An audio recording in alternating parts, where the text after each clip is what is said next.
Welcome to This Explainer, everyone. Today we're putting on our detective hats to figure out exactly how spelling bee champions memorize thousands of seemingly impossible words, all by using a remarkably simple cheat code. We're looking at the foundational building blocks of the English language today, and by the end of this, I promise you're going to see vocabulary in a completely different way. Here's our game plan. We'll start by meeting our root, check out some essential study words, look at prefixes and suffixes, hunt down some hidden forms, and wrap it all up with some word detective training. All right, part 1, meet the root log. Before we can decode the toughest words in the dictionary, we have to understand the DNA that builds them. So, think about it. How on earth do you define a massive, intimidating word without just sitting down and memorizing the entire dictionary?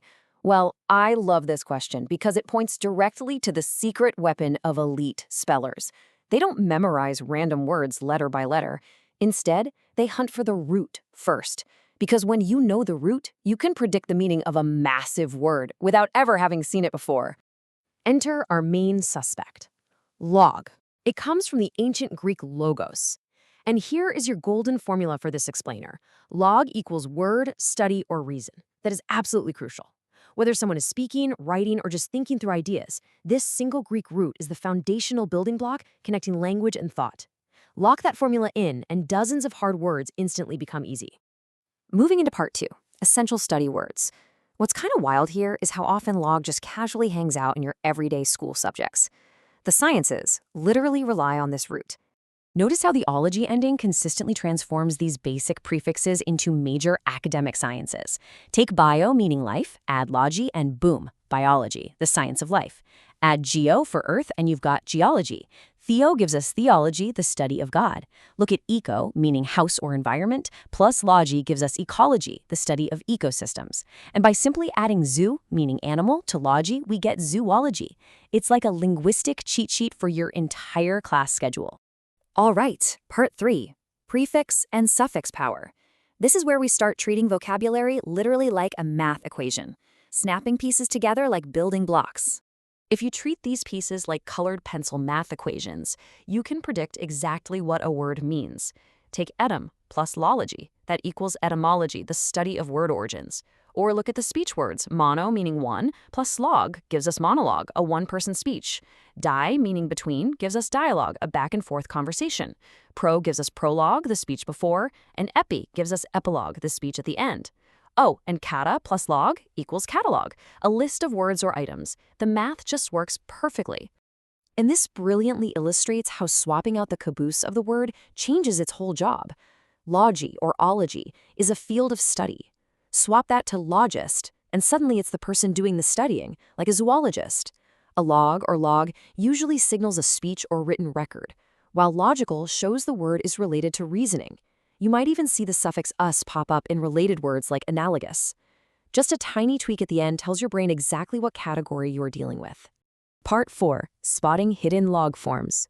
Now, advanced spellers know that log loves to hide inside longer words. You'll spot it buried in dialogue, monologue, prologue, epilogue, biology, geology, psychology, theology, analogy, catalog, logarithm, logic, ecology, etymology, and zoology. But even when it's surrounded by other syllables, the core meaning always anchors back to word, study, or reason. Let's look at a basic example. Even in a short, punchy word like logic, which means clear thinking, the root connects directly back to reason. Log plus ic literally translates to related to reason. It even sneaks into your math class. Logarithm might sound totally unrelated to language, but break it down. Log means reason, and a rhythm means number. It's literally a reason number term. So even with a specialized math meaning, the historical reasoning piece is just sitting right there in the spelling. Fascinating, right? Now remember, logy doesn't always mean study. Look at analogy. It breaks down into ana, meaning according to, and logy, which in this context relies heavily on the reason definition. So an analogy is a comparison based on similarity and reason. You gotta keep an eye out for this so you don't get confused when a word doesn't fit the standard study pattern. Which brings us to part 5, word detective training. Grab your magnifying glasses, people, because it's time for our final training montage where we learn to dodge the nastiest spelling bee booby traps. Elite spellers do not panic over random letters. They followed these exact 3 steps. 1. Find the root. 2. Isolate the prefix and suffix pieces. And 3. Predict the meaning based on those building blocks. By splitting the word into components before ever speaking a single letter, they decode the spelling effortlessly. Let's look at some common traps they avoid using this method.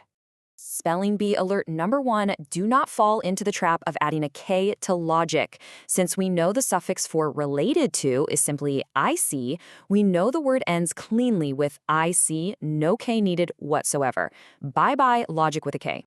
Here is a huge one. Watch out for that silent-looking O connector in the middle of words. Students constantly try to spell biology with an A, like biology, and they make the exact same mistake with geology, theology, or ecology. They even mess up zoology and spell it zoology because of that tricky double O sound up front. But if you just remember that the suffix is specifically ology, it locks that O firmly in place every single time. And you've got to dodge this massive trap. The tricky psych, beginning in psychology, is incredibly easy to scramble.